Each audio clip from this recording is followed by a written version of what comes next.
오늘 말씀 같이 은혜 나눌 말씀은 데살로니가전서 3장 1절부터 7절 말씀을 본문 삼아서 데살로니가 교회의 디모데 파송과 기환 보고와 바울이 받은 위로라는 주제를 가지고 같이 은혜 나누는 시간 갖도록 하겠습니다. 데살로니가는 말 그대로 그 편지를 하게 되는 것이 우리가 바울과 바울이 디모데와 실라를 파견해서 그 보고를 보고받고 기록했다고 우리가 알고 있습니다. 근데 본문의 내용이 이제 바울과 실라가 같이 있고 이제 아덴에 같이 있고 그 다음에 디모데를 데살로니가에 파견하고 거기서 이제 귀한 보고를 받고 이제 바울이 크게 기뻐했다는 그런 어떤 내용입니다. 그래서 우리가 이 앞번에는 이제 2장 13절부터 20절까지는 데살로니가 복음을 전할 때 이제 유대인의 박해와 동족의 박해. 동족의 박해라는 것은 이방인의 박해죠. 왜 그러냐면 데살로니가가 말 그대로 이방인이잖아요. 그래서 그 당시 이제 데살로니가 그 교인들이 그 전에 어떤 신들을 믿었느냐, 제우스나 헤르메스, 이렇게 그리스 로마 신화에 나와는 그런 신들을 믿는 이방인이었습니다. 그래서 그 동족으로 박해받았다 이렇게 말합니다. 그들이 받을 어떤 심판을 경고하고 이제 데살로니가의 어떤 재방문을 바울이 여러 번 시도했으나 사단의 방해로 인해서 무산되었다 이렇게 얘기를 합니다. 그리고 이제 오늘 본문 말씀이 이제 디모데를 대신 파송하고 디모데로부터 어떤 그 보고를 받은 어떤 그 데살로니가 신앙 상태 이걸 보고 바울이 매우 기뻐하고 위로를 받았다 이렇게 얘기를 합니다. 그래서 이것에 대해서 본문을 통해서 한번 읽어볼게요. 데살로니가전서 3장 1절부터 8절까지입니다. 시작. 이러므로 우리가 참다 못하여 우리만 아덴에 머물기를 좋게 생각하고 우리 형제 곧 그리스도의 복음을 전하는 하나님의 일꾼인 디모데를 보내노니 이는 너희를 굳건하게 하고 너희 믿음에 대하여 위로함으로 아무도 이 여러 환난 중에 흔들리지 않게 하려 함이라. 우리가 이것을 위하여 세움을 받은 줄을 너희가 친히 알리라. 우리가 너희와 함께 있을 때 장차 받을 환난을 너희에게 미리 말하였는데 과연 그렇게 된 것을 너희가 아느니라. 이러므로 나도 참다 못하여 너희 믿음을 알기 위하여 그를 보내노니 이는 혹 시험하는 자가 너희를 시험하여 우리 수고를 헛되게 할까 함이니 지금은 디모데가 너희에게로부터 와서 너희 믿음과 사랑의 기쁜 소식을 우리에게 전하고 또 너희가 항상 우리를 잘 생각하여 우리가 너희를 간절히 보고자 함과 같이 너희도 우리를 간절히 보고자 한다 하니 이러므로 형제들아 우리가 모든 궁핍과 환난 가운데서 너희 믿음으로 말미암아 너희에게 위로를 받았노라. 그러므로 너희가 주 안에 굳게 선즉 우리가 이제는 살리라. 아멘. 제가 조금 전에 얘기한 것처럼 이제 아덴이라는 곳은 말 그대로 고린도 가는 어떤 중간 아테네를 얘기합니다. 아테네. 그리스 아테네. 많이 들어보셨죠? 네, 개혁한 거니까 아덴으로 번역한 거죠.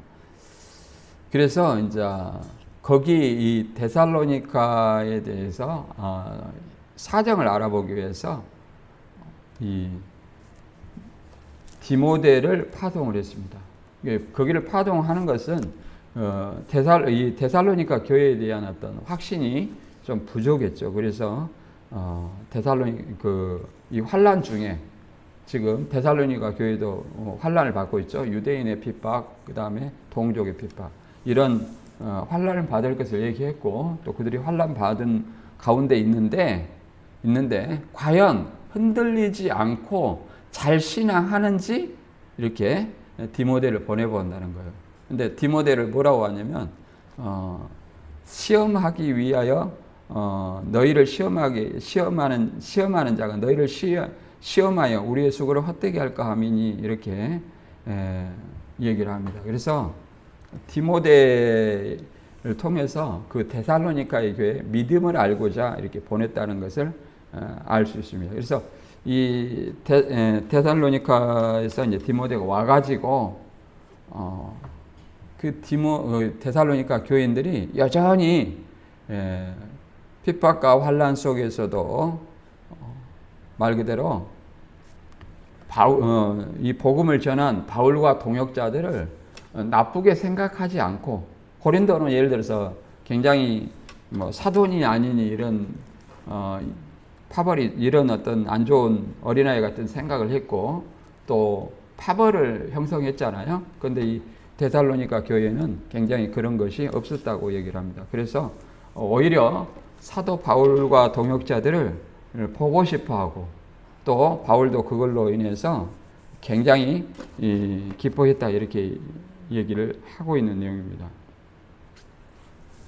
우리가 이제 데살로니가는 우리가 저번에도 말씀드렸지만 바울 서신이 14개예요. 히브리서까지 포함해서 14개입니다. 오늘날에는 히브리서도 누가 기록했다고 보냐면 바울이 기록했다고 봐요. 대부분 옛날에는 저자가 누군지 알 수 없다 이렇게 얘기했는데 오늘날은 바울 서신으로 봅니다. 그래서 바울 서신 중에 이 데살로니가가 가장 먼저 기록했다는 51년경에. 그래서 큰 틀로 말 그대로 이 디모데와 실라의 보고를 받고 기록한 것이다 이렇게 얘기를 하죠. 그래서 이 교회의 상황은 유대인으로 박해, 그 다음에 동족에 박해, 그 다음에 이런 어떤 환란 속에서 본문은 이제 믿음을 잘 지켰다고 얘기하잖아요. 그런데 이제 4장으로 넘어가면 재림에 대해서 잘못된 종말론, 그 다음에 죽은 자들에 대해서 어떻게 되는지 이 사람들이 굉장히 염려를 했어요. 그래서 어떻게 될까 이렇게 궁금을 했어요. 그래서 그런 내용에 대해서 설명을 하는 내용입니다. 그래서 이런 내용을 이제 우리가 보고 있는데 오늘 본문을 굉장히 뭐 어려운 내용은 아닙니다. 간단한 내용이에요. 디모데를 다시 보낸 이유는 데살로니가에서 바울이 급히 떠났다는 거예요. 급히. 우리가 여학번에도 사도행전과 연결해서 봤죠. 데살로니가 교회가 전도 중에 세운 거잖아요. 전도 중에 세웠기 때문에 말 그대로 언제 세웠어요? 2차 전도 여행 중에 그 데살로니가를 기록했고 또 2차 전도 선교 여행을 마무리하면서 이렇게 급하게 떠난 것을 얘기를 하는 겁니다. 그래서 지금 아덴이라는 것은 고린도 가는 어떤 중간에 지도를 보면 고린도 옆에 이제 갱그레아 그 다음에 고린도 이렇게 되어 있습니다. 그래서 현재 아덴에 거주하면서 지금 데살로니가에 그 디모데를 파송했어요. 왜 그러냐면 이제 유대인의 박해와 말 그대로 이방인의 박해 때문에 그들의 믿음이 온전히 서 있는지 그것이 이제 바울은 궁금했던 것 같아요. 그래서 이제 디모데를 파송해가지고 그들의 어떤 믿음을 알고자 하는 거죠. 그래서 2장에서 연결된 말씀이에요. 연결말. 뭐 다시 데살로니가를 염려해서 방문하고자 했지만 사단의 방해로 인해서 계속 막혔다. 그래 누구를 보낸 거예요? 방문 계획이 무산돼서 이제 디모데를 보내는 거죠. 디모데를. 그래서 디모데를 보내서 흔들리지 않게 하기 위해서 이 박해와 환란 중에서 흔들리지 않게 함으로써 바울의 복음 사역이 헛되게 돌아가지 않도록 하기 위해서 이제 디모데를 파송했던 것입니다. 디모데는 말 그대로 성도가 말 그대로 환란 중에도 믿음과 사랑을 잘 지키고 있다는 어떤 소식을 바울한테 전달합니다. 그래서 바울이 굉장히 기뻐함으로 말미암아 이 바울 자신의 사역도 위로를 받았다 이렇게 얘기를 합니다. 그래서 본문 말씀을 통해서 이렇게 바울과 디모데 어떤 신라 이런 어떤 선지자들이 이 사도들이 박해 가운데에서 복음을 전했다는 거예요. 그러니까 오늘날로 비교하면 굉장히 우리는 편한 가운데 신앙을 하고 있다.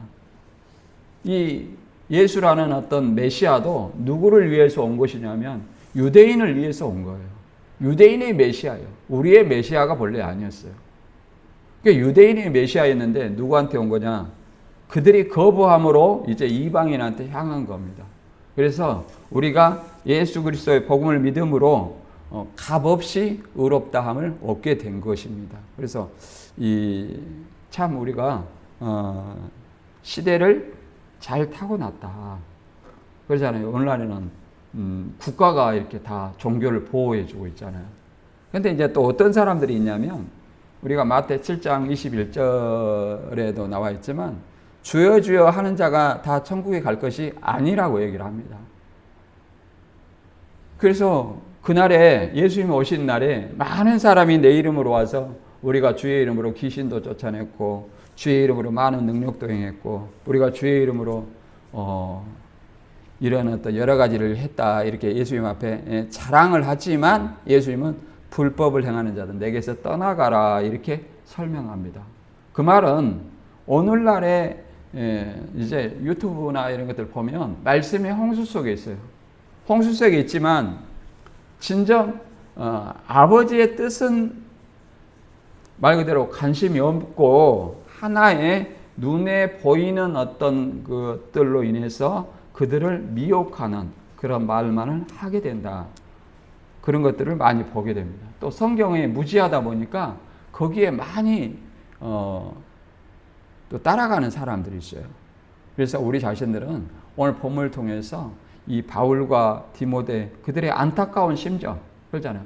그들의 어떤 피로 사도들의 어떤 공력으로 이 교회가 세워졌고 많은 어떤 순교자들이 이 복음을 전하면서 죽었다는 사실을 다시 한번 생각하면서 우리가 진정 어떤 이 복음이 얼마나 귀한 것인가를 다시 한번 깨닫는 시간이 되기를 바랍니다. 살전 3장 1절부터 이제 한번 읽어보는데 이제 디모데 파송 내용이에요. 어디에 있을 때? 아테네에 있을 때요. 이러므로 우리가 참다 못하여 우리만 아덴에 머물기를 좋게 생각하고 우리 형제 곧 그리스도의 복음을 전하는 하나님의 일꾼인 디모데를 너희 보내노니 이는 너희를 굳건하게 하고 너희 믿음에 대하여 위로함으로 아무도 여러 환난 중에 흔들리지 않게 하려 함이라. 우리가 이것을 위하여 세움을 받은 줄을 친히 알리라. 이렇게 얘기를 합니다. 우리가 여기서 이제 대표적인 인물들이 지금 바울과 동역자들이잖아요. 그래서 바울과 실라 그 다음에 디모데가 있습니다. 그런데 디모데를 보냈으니까 누가 있겠어요? 실라도 이 바울의 동역자 무리에 아직 아테네에서 남아있다는 거예요. 그런데 왜 보냈어요? 이 환난 중에 흔들리지 않게 하기 위해서. 이게 말 그대로 자기가 급하게 떠나와서 좀 말씀을 통해서 그들이 환난 중에도 흔들리지 않도록 세워놓고 떠나와야 되는데 그렇지 못한 것이 바울은 믿음지 못한 거예요. 그래서 이러므로 그럽니다. 이러므로 이제 또 그런 가운데 뭐예요? 가고자 했지만 그래서 다시 가고자 했어요. 급히 떠나왔기 때문에 다시 가서 하나님의 말씀으로 이 데살로니가 교회를 바로 세우고자 했습니다. 그러나 누가 막았어요? 사단이 막았다. 이렇게 얘기를 합니다. 이제 살전 2장 17절에 그런 말이 나오잖아요.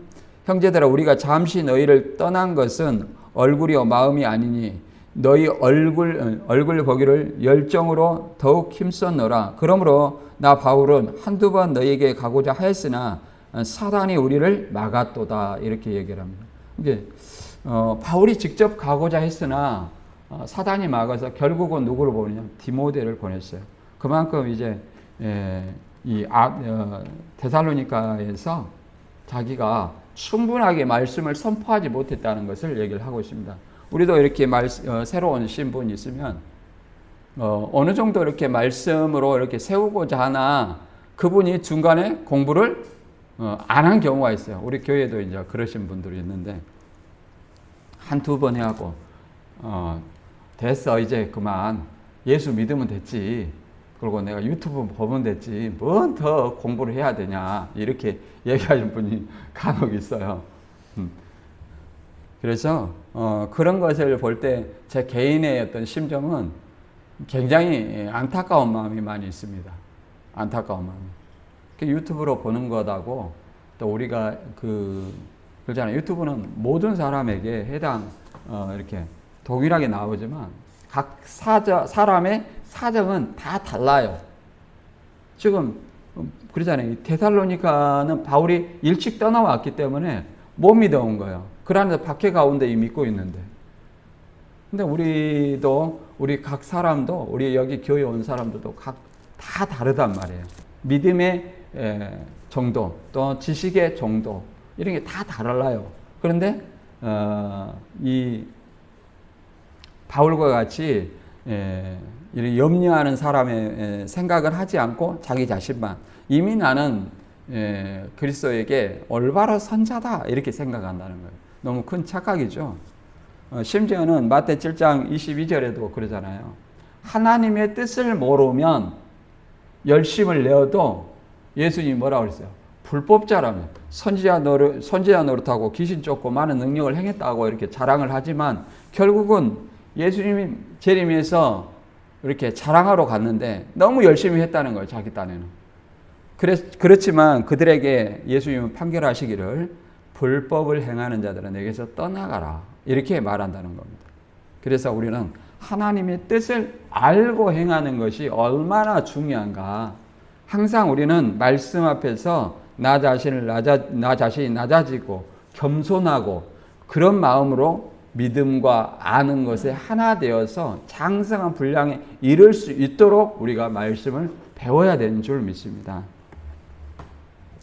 그래서 이제 아덴에 머물 때 어떤 일이 있었냐면 사도행전 17장 21절에 바울이 아레오바고 가운데에 서서 말하되 어떤 사람들이 아덴 사람들은 너희를 보니 범사에 종교성이 많도다. 내가 두루 다니며 너희가 이해하는 것들을 보다가 알지 못하는 신에게라고 새긴 단도 보았으나 그런즉 너희가 알지 못하고 원하는 그것을 내가 너희에게 알게 하리라. 이렇게 말합니다. 이 아테네 사람들이 이 아레오바고는 법정입니다. 법정에 서서 담대히 얘기를 하는 거죠. 선포를 하는데 이제 이것도 박해 가운데 이렇게 선포를 하는 거예요. 그래서 아테네에 있을 때. 그래서 범사에 종교성이 많다. 신앙심이 많다는 거예요. 신앙심. 그러니까 뭔가 믿고자 하는 마음.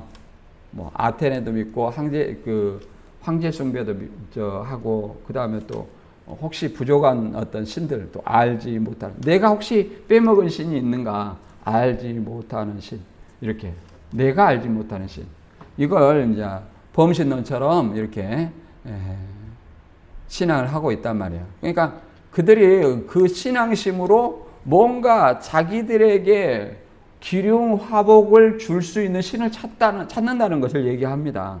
그래서 바울이 이렇게 말하죠. 너희가 알지 못하는 그것을 내가 너희에게 알게 하노라. 너희가 지금 알지 못하고 지금 섬기지만 너희가 진정으로 섬겨야 되는 것은 누구다? 하나님이다. 이렇게 얘기를 합니다. 하나님. 그래서 그리스도를 전하죠. 그리스도를. 그리고 17장 15절에도 이제 바울을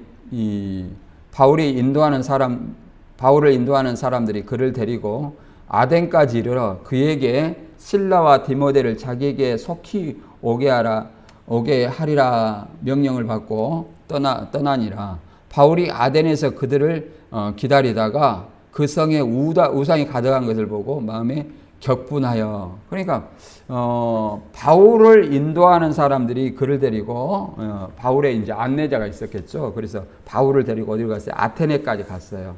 그래서 그에게서 이제 이때 실라와 디모데는 바울을 떠나 있었죠. 그래서 그들에게 속히 자기한테 오라 얘기를 합니다. 아테네로 오라고 얘기를 하는 거죠. 그 가운데 이제 이 아테네가 우상의 도시였다는 거죠. 그래서 그걸 보고 굉장히 분을 내었다 이렇게 이야기를 합니다.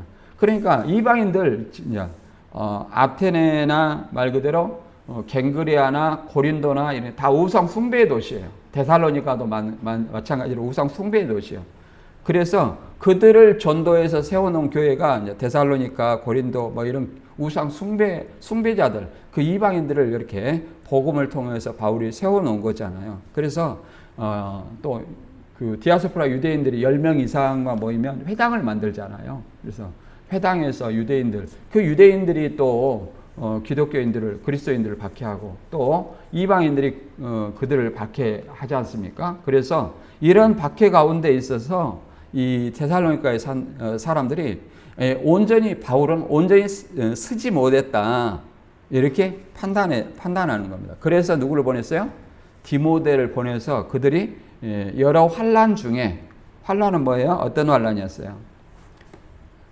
그 유대인의 박해와 그 다음에 동족의 박해, 이런 어떤 박해를 얘기를 합니다. 그래서 흔들리지 않게 하기 위해서다 이렇게 얘기를 합니다. 그래서 2장에 이어지는 말이라는 걸 우리가 생각해 볼 수 있고요. 특별히 디모데를 바울은 아들이다 또 이렇게도 표현을 합니다. 고전 4장 17절에 이로 말미암아 내가 주 안에서 사랑하고 신실한 아들 디모데를 너희에게 보내었으니 그가 너희로 하여금 그리스도 예수 안에서 나의 행사 곧 내가 각 교회에서 가르치는 것을 생각나게 하리라. 그러니까 디모데가 굉장히 젊었던 걸로 생각해요. 보면 디모데가 지금 굉장히 많은 바울의 그 일꾼으로서 심부름을 많이 하는 것을 볼 수 있습니다. 그런데 어떤 교회를 한임을 맡아가지고 이렇게도 말합니다. 내 연수함을 업신여기지 못하게 하라. 이런 어떤 말을 할 정도면 이 디모데가 굉장히 젊었을 것으로 생각됩니다. 연소하다는 거죠. 연소하다.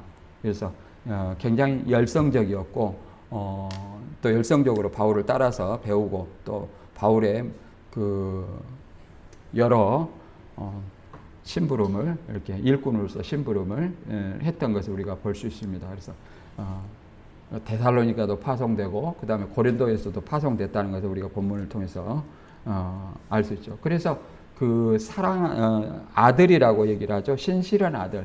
신실하다는 것은 뭐예요? 신뢰하는 아들이, 신뢰하는 사람을 신실하다고 얘기를 하죠. 그 다음에 이제 환난 예고와 이제 시험에 넘어질까 주의하라는 또 그런 내용을 3장 4절에서 5절 보면 이렇게 말합니다. 우리가 너희와 함께 있을 때 장차 받을 환난을 너희에게 미리 말하였는데 과연 그렇게 된 것을 너희가 아느니라.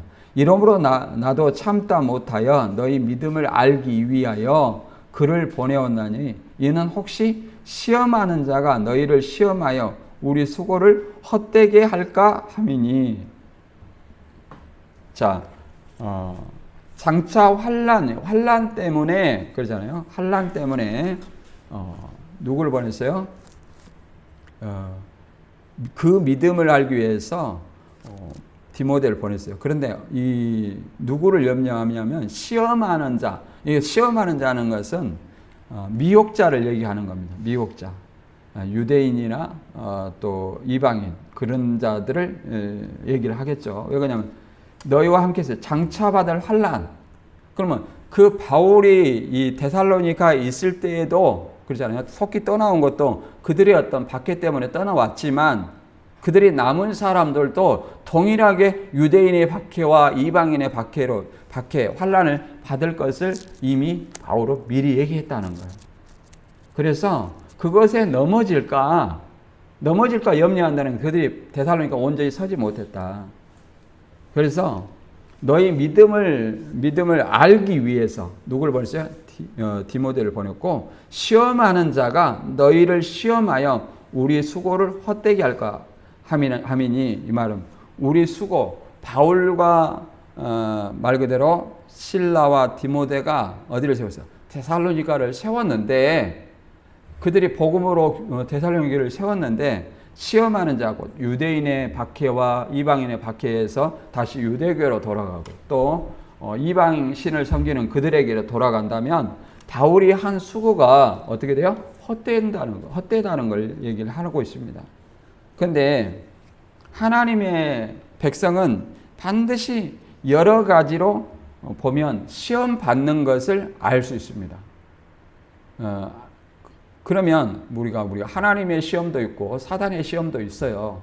그것을 구별할 저는 별로 필요가 없다고 생각해요. 나에게 당한 어떤 시험은 하나님의 시험이든 사단의 시험이든 그것은 분명하게 내가 믿음으로 극복하고 이겨야 된다 생각을 합니다. 왜 그러냐면 봐보세요. 하나님이 아담과 하와를 세워놨지만 그 뱀이 누구를 미혹했어요? 하와를 미혹했어요. 이것도 시험이죠. 뱀이 누구를 시험했어요? 하와를 시험한 겁니다. 동산 모든 나무의 실과를 너희가 따먹지 말라 하더냐. 하나님이 따먹지 말라는 건 선악과인데 동산 모든 나무의 실과를 먹고 선악과만 따먹지 말라 했는데 이것은 뱀이 하나님의 말씀을 알기 때문에 뭐라고 하는 거예요? 그 말을 교모히 꼬아서 하나님의 말씀을 혼잡하게 하는 거예요. 이 사단의 역사가. 혼잡하게 해서 이렇게 미혹에 넘어가는 거죠. 그래서 결국은 따먹고 누구한테도 주고 아담한테도 주고 그들이 이제 하나님을 두려워하여 나무 뒤에 숨었죠. 그렇게 결국은 이제 에덴 동산에서 쫓겨난 겁니다. 그리고 또 누가 있어요? 아브라함도 있습니다. 모세도 있고 아브라함도 있고 아브라함도 하나님이 시험을 했습니다. 아브라함을 어떻게 시험했습니까? 자, 100세 되어서 이삭을 주었어요. 100세 되어 이삭을 줬어요. 달라고 해서 준 것이 아닙니다. 이스마엘만 하나님 앞에 온전하게 되기를 원합니다. 그랬는데 아니다. 내게서 아들을 낳을 것이다. 아니 나와 사라는 이미 그 남자나 여자의 능력을 상실했다. 이렇게 얘기하지만 아니다. 내년 이맘때 아들을 낳을 것이다. 100세대에서 아들을 낳았어요. 귀하게 자란 그 아들을 이제 하나님은 제물로 바쳐라. 이렇게 얘기를 합니다. 그 당시에 제물은 어떻게 해요? 반드시 죽였다는 거예요. 칼로 쳐서 죽였어요. 그 피를 그러잖아요. 짐승도 목을 찔러서 그 제물을 누구한테 바쳤어요? 하나님에 바쳤어요. 그런 것처럼 내 아들 이삭을 독자 이삭을 바쳐라 그 말은 뭐예요? 이삭을 나한테 제물로 바쳐라는 거예요. 이삭을 죽여야 된다는 거예요. 그래서 아브라함은 이 이삭이 불쌍한 것보다 하나님에 대한 어떤 믿음이 더 컸어요. 왜 그러냐면 하나님이 주셨으니 내가 이삭을 비록 죽일지라도 하나님이 다시 살리실 줄로 믿었다고 히브리서 11장에는 그렇게 말하고 있습니다. 그래서 아브라함이 이 칼로 이제 비로소 칠 때에 이삭을 치료할 때 주의 사자가 막아서 이제야 내가 하나님을 경외하는 줄 알았도다. 이렇게 얘기합니다. 이것을 야고보서에서는 이렇게 말하죠. 믿음과 행함을 얘기합니다. 행함으로 믿음이 온전히 되었다. 이렇게 얘기하죠. 우리 조상 아브라함이 그 아들 이삭을 제단에 바칠 때 행함으로 어렵게 하심을 받은 것이 아니냐. 내가 보거니와 믿음이 그의 행함과 함께 일하고 행함으로 믿음이 온전케 되었느니라. 이렇게 얘기를 하죠. 그래서 믿음이라는 것은 그렇잖아요. 행함이 뒤따라야 내가 예수 그리스도를 믿는 믿음이 온전하게 된다는 사실을 우리는 이 야고보서에 깨달을 수 있습니다. 뭐 여기서 믿음으로 구원받느냐, 뭐 행함으로 구원받느냐 이걸 얘기하고자 하는 거 아니에요. 야고보서 2장은. 믿는 자의 구원받은 자의 행함을 얘기하고자 하는 거예요. 야고보서 2장. 어떤 행함입니까? 이웃사랑 행함 그러잖아요. 구원받은 사람의 어떤 행함을 얘기하고자 하는 거예요. 그리고 또 어떤 누구를 또 시험했습니까? 우리가 욥기서 보면 욥을 시험을 했어요. 그건 누가 하시나요? 사단이 시험을 했잖아요. 그것도 누구 허락하에? 하나님의 허락하에 욥을 시험을 했습니다. 재산을 치고 또 가족을 치고 또 욥을 치고 이렇게 했습니다. 그래도 욥의 순전함이 변질되지 않고 하나님 인내로서 하나님을 믿었다 이렇게 얘기를 합니다. 그러므로 그가 배로 축복을 받았다 해서 또 야고보서 5장에는 그러잖아요. 우리가 욥의 인내를 배우라. 거기서 사단이 시험을 줬지만 시험을 여러 가지 줬지만 그래 뭘 건들지 말아요. 생명은 해할 수 없다. 생명은 해할 수 없다. 그래서 결국은 우리에게도 욥의 인내를 설명하고 우리가 욥의 인내를 배우라 이렇게 얘기합니다. 그러면 시험을 통과하는 것은 뭐예요? 인내라는 것입니다. 예수님도 어떤 시험을 받았어요? 3가지 시험을 받았죠. 우리가 예수님이 공생의 준비가 어떤 겁니까? 공생의 준비. 자, 세례요한한테 세례를 받고, 그 다음에 마귀에게 시험을 받고, 세례요한이 잡히고 난 후에 비로소 이제 회개하라 천국이 가까이 왔느니라 하면 공생애가 시작이 되는 겁니다. 그럴 때 이제 40일 동안 금식하고 이제 사단이 이 돌덩이를 떡덩이가 되게 해라 이렇게 이런 어떤 시험. 내가 하나님의 아들에게 뛰어내리라.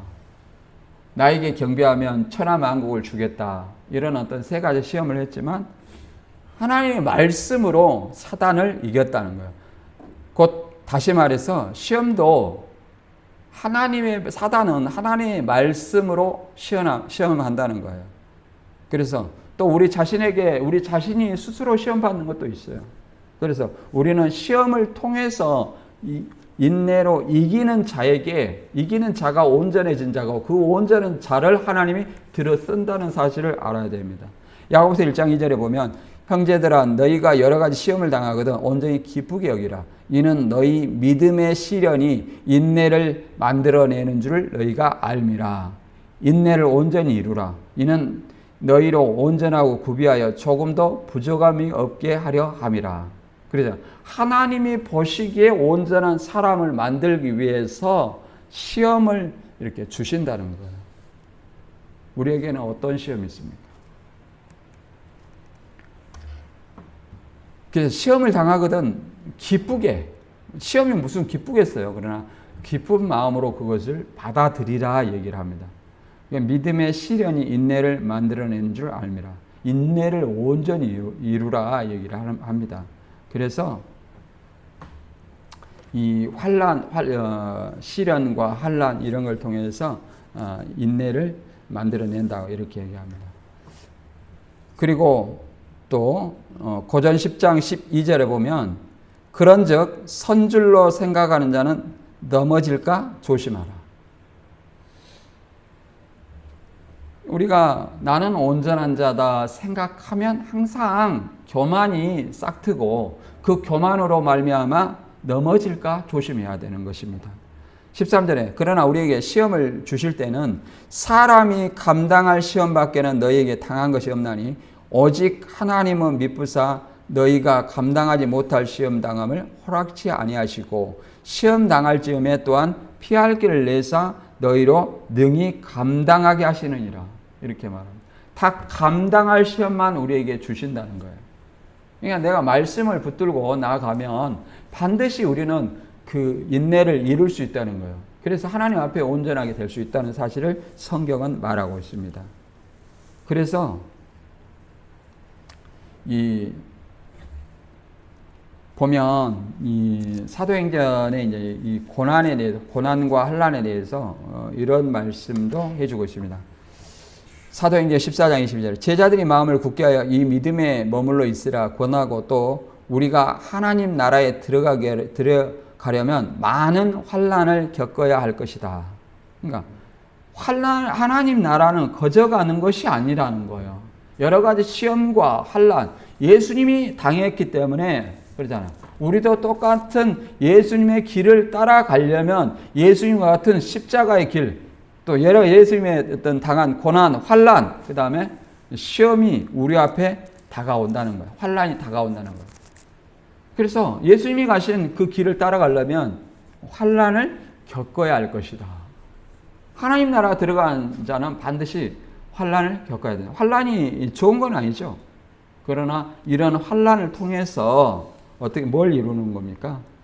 환난을 통해서 로마서 5장 3절에 보면 환난을 통해서 이루는 것은 소망이라고 말합니다. 다만 이뿐 아니라 우리가 환난 중에도 즐거워하니 이는 환난은 인내를, 인내는 연단을, 연단은 소망을 이루는 줄 알미로다. 환난은 뭘 이루어요? 소망을 이루는 거예요. 소망이 있으니까 환난 중에도 즐거워하고 인내로서 내가 극복을 하는 거예요. 그래서 하나님 나라에 들어가면 뭐예요? 많은 환난을 겪어야 된다. 나에게 환난이 없다면 내가 진정 하나님 나라에 들어가고 있는지 주님의 길을 걸어가고 있는지 한번 생각을 해봐야 됩니다. 그 당시에 이 목숨을 위협하는 그런 박해 시대와 오늘날 우리가 생각하는 어떤 환난은 어떤 환난이겠는가? 나를 온전히 신앙을 못하게 하는 그러잖아요. 수요 예배, 주일 예배도 이거 참석할까 말까 고민하는 이런 것도 뭐예요? 사단이 주는 시험이고 내 개인적인 환난이라고 생각되는 겁니다. 무엇이 우선이냐? 우선순위를 알지 못하는 것이죠. 우선순위를. 시편 119편 71절에 보면 고난당한 것이 내게 유익이라 이로 말미암아 내가 주의 율례를 배우게 되었나이다. 고난당한 것이 왜 유익이겠어요? 이걸 통해서 하나님의 율례를 배우게 된다 이렇게 얘기를 합니다. 그래서 하나님 나라에 들어가려면 예수님이 그랬던 것처럼 누구든지 나를 쫓는 자는 자기 십자가를 지고 나를 따르라 이렇게 얘기합니다. 날마다 자기를 부인하고 자기 십자가를 따라. 내 생각은 하나님의 생각과 분명히 다르다는 것을 알아야 됩니다. 그래서 6절에 보면 이제 디모데가 이제 데살로니가 파견했다가 보고를 하는 어떤 기쁜 소식이에요. 6절에 지금은 디모데가 너희에게로부터 와서 너희 믿음과 사랑의 기쁜 소식을 우리에게 전하고 또 너희가 항상 우리를 잘 생각하여 우리가 너희를 간절히 보고자 함과 같이 너희도 우리를 간절히 보고자 한다니 이렇게 말합니다. 디모데가 너희 믿음과 사랑의 기쁜 소식을 그러잖아요. 이 사랑하는 어떤 기쁜 소식을 누구한테? 바울한테 전했다는 거예요. 그것과 또 너희가 항상 우리를 잘 생각하여 좀 바울과 같은 선지자들은 훌륭한 선지자다. 우리가 다시 한번 보기를 원한다. 너무 급히 떠났다. 이렇게 간절한 마음이 있다는 거예요. 바울과 동역자들을 보고자 하는. 그리고 그잖아. 우리도 너희를 보고자 한 같이 그잖아. 너희도 데살로니가 교인 너희들도 우리를 보고자 한다. 이렇게 바울과 동역자들을 좋게 생각하고 훌륭한 어떤 선지자로 생각하고 갈라디아서에 그런 말이 있죠. 복음을 전할 때 하나님의 천사와 같이 그리스도와 같이 영접했으나 그 유대주의 어떤 미혹에 빠져서 이제 원수처럼 여긴다는 거잖아요. 근데 그렇게 하지 아니하고 어떻게 해요? 오히려 바울과 사도들을 좋게 생각한다는 거예요. 좋게. 그리고 다시 한번 뵙기를, 다시 한번 보기를 간절히 원한다. 이렇게 말합니다. 이런 기쁜 소식을 바울이 받고 위로를 받겠죠. 그 다음에 이런 어떤 디모데의 귀한 복을 통해서 바울이 굉장히 큰 위로를 받게 됩니다. 17절과 8절. 이러므로 형제들아 우리가 모든 궁핍과 환난 가운데서 너희 믿음으로 말미암아 너희에게 위로를 받았노라. 그러므로 너희가 주 안에 굳게 선즉 우리가 이제는 살리라. 모든 궁핍, 복음이 풍요로운 가운데서 복음을 전하는 건 아니죠. 환난도 있지만 뭐요? 배고픔, 굶주림이 있다고 얘기를 하죠. 그러니까 이런 상황에서 복음을 전한다는 것은 말 그대로 이런 고난까지도 감내하면서 하나님 나라의 소망을 저버리지 않았다. 그러잖아요.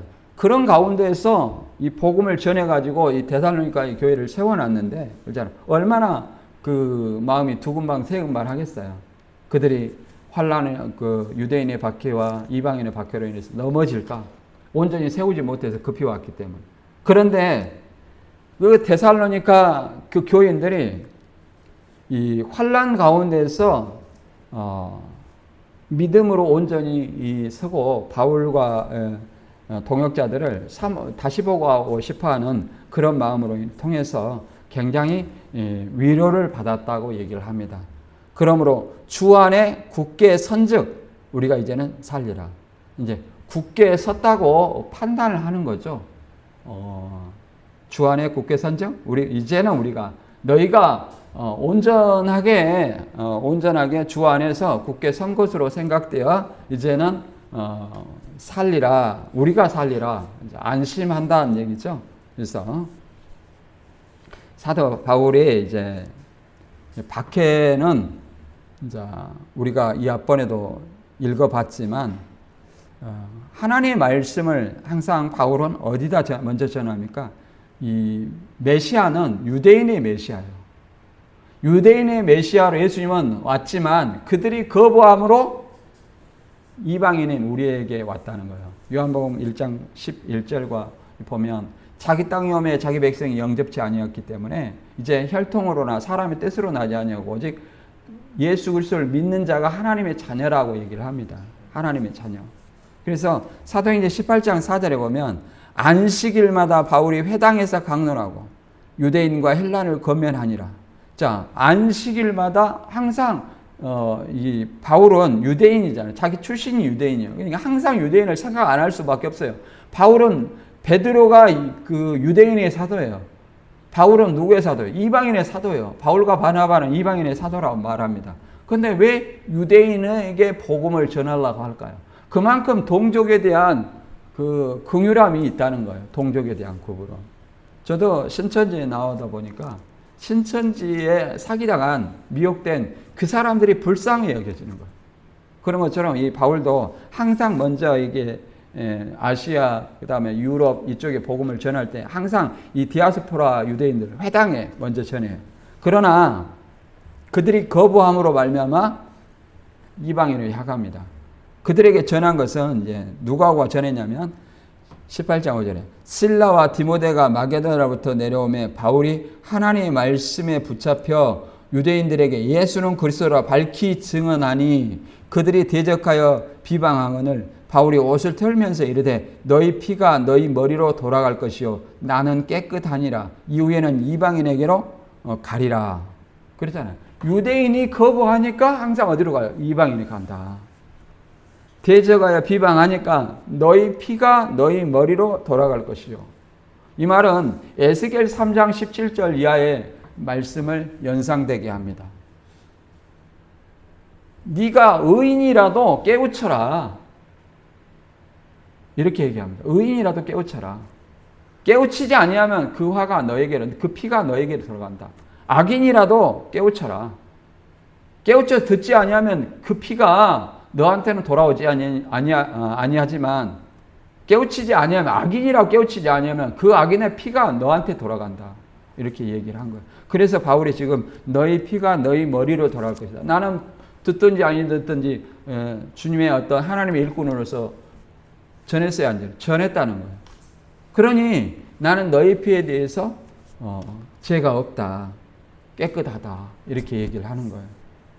그래서 이방인을 향하노라. 이렇게 얘기를 하는 겁니다. 그래서 우리도 하나님의 말씀을 전하는 어떤 사명이 있다는 것을 알아야 됩니다. 그리고 이렇게 그 유대인의 박해가 있죠. 그 다음에 고린도 교회도 사도행전 18장 11절에 보면 1년 6개월을 머물며 그들 가운데 하나님의 말씀을 가르치니라. 고린도 교회에서 1년 6개월 동안 머물면서 이제 고린도 교회를 세운 것을 우리가 이해를 해볼 수 있어요.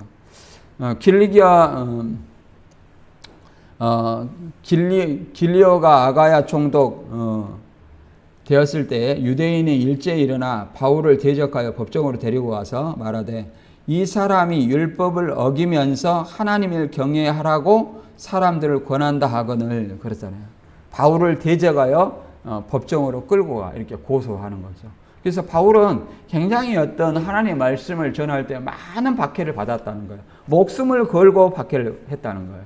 그럼 바울이 어떤 사명이 있냐? 우리가 에스겔서 내가 조금 전에 얘기한 거 한번 읽어볼까요?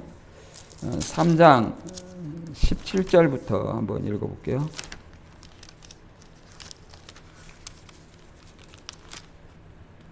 잘 읽지 않는 구절인데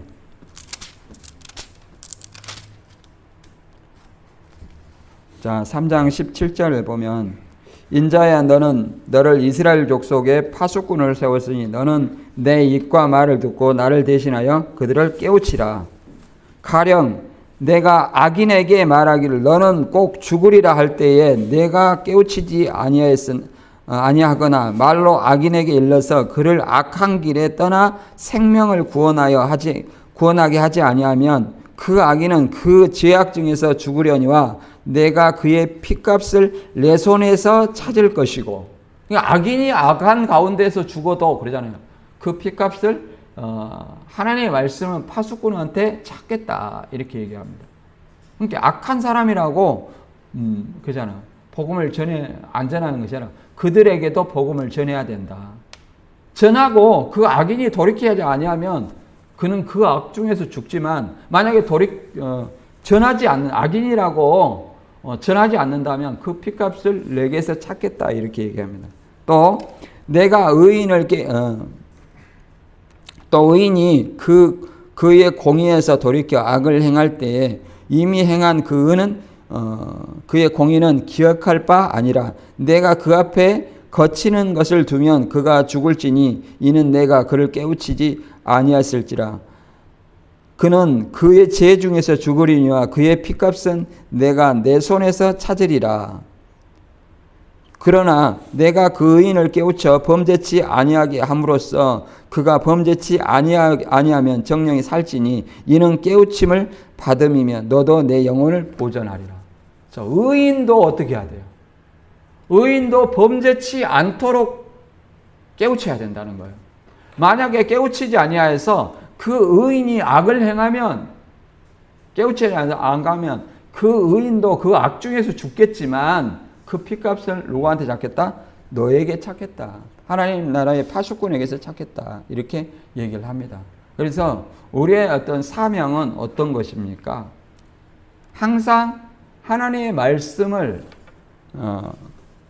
의인 악이든지 고르지 말고 그냥 분별하지 말고 깨우쳐야 될 사명을 가졌다는 거예요. 그렇지 아니하면 그 핏값을 누구한테? 우리한테 찾겠다 이렇게 얘기합니다. 핏값을 우리한테 묻는다는 것은 내가 사도 바울이 얘기를 하잖아요. 내 많은 사람에게 복음을 전파한 후에 도리어 버림이 될까 두렵다. 이런 어떤 말씀을 알고 있기 때문에 복음을 전파한 많은 사람을 내가 구원하였지만 정작 나 자신이 버림이 될까 두렵다. 또한 내가 복음을 전할지라도 자랑할 것이 없으면 부득불 어쩔 수 없이 내가 복음을 전한다. 이런 어떤 사명을 얘기를 하고 있습니다. 그래서 사도 바울의 어떤 그 심정을 우리는 좀 같은 마음으로 좀 이해를 해야 됩니다. 그래서 우리가 다시 한번 본문의 말씀을 정리하면 이 데살로니가의 교회가 바울이 세웠지만 데살로니가 교회를 온전히 이 믿음에 세우지 않고 바울 입장에서 온전히 세우지 않고 급하게 떠났어요. 유대인의 박해, 이 박해가 심했죠. 유대인의 박해가 더 심했고 이방인의 박해도 있었겠죠. 이단의 박해. 그걸로 인해서 떠났어요. 그런데 다시 기회를 봐가지고 다시 가려고 했지만 사단이 막아서 이제 누구를 보냅니까? 디모데를 파송을 했습니다. 파송한 이유는 그들이 그 박해하는 자, 그들로 인해서 미혹에 넘어질까? 그래서 바울의 수고가 헛될까? 핍박과 환난에 흔들리지 아니하도록 하기 위해서 염려해서 보내는 겁니다. 그 말은 그들의 믿음이 온전하지 않았다고 생각하는 거죠. 그러나 이제 바울을 통해서 그들의 어떤 믿음을 보니까 환난과 핍박 가운데에서도 그 믿음이 온전히 서 있고 또 바울을 사모하는 마음이 있었고 또 바울을 보고자 하는 마음이 있어서 이런 어떤 여러 말로 인해서 바울은 굉장히 위로를 받았으며 또한 어떻게 했어요? 너희가 주 안에 굳게 선즉 이제는 우리가 살리라 이렇게 얘기합니다. 이제 보니 바꿔 말하면 너희가 굳게 섰다는 확신이 없을 때는 내가 마음이 그러잖아요. 자꾸 불안을 했었어요. 시험하는 자, 그 핍박자에 의해서 넘어질까 또 환난에 의해서 넘어질까 이런 것들이 염려되었으나 이제 디모데의 보고를 받고 너희가 이제 굳게 선즉 우리가 살리라. 이제 안심한다는 거죠. 주 안에서 굳게 선다. 그것은 디모데를 통해서 다시 한번 데살로니가 교회가 믿음 안에서 이렇게 바로 아는 걸 통해서 이렇게 온전히 세워졌다는 것을 알 수 있습니다. 온전히 자라나는 것은 뭐예요? 지식입니다. 그리스도 안에서 온전한 어떤 지식으로서 그렇잖아요. 우리가 물병이 있더라도 물이 적게 들어있으면 넘어져요. 그러나 물이 많이 들어있으면 잘 안 넘어져요. 그런 것처럼 우리 자신도 어떠한 시련과 환란이 와도 내가 넘어지지 아니하는 것은 무엇 때문입니까? 바로 그리스도를 아는 어떤 지식입니다. 그 지식에 장성한 분량이 이르러야 된다고 에베소서 4장 13절 이하에는 말하고 있습니다. 그래서 저와 여러분이 진정 어떠한 시험과 어떠한 고난과 환난 중에도 우리가 넘어지지 않기 위해서 또 믿음에 서기 위해서는 항상 장성한 자가 될 수 있도록 지식으로 자라가는 저와 여러분이 되시길 주님의 이름으로 축원합니다.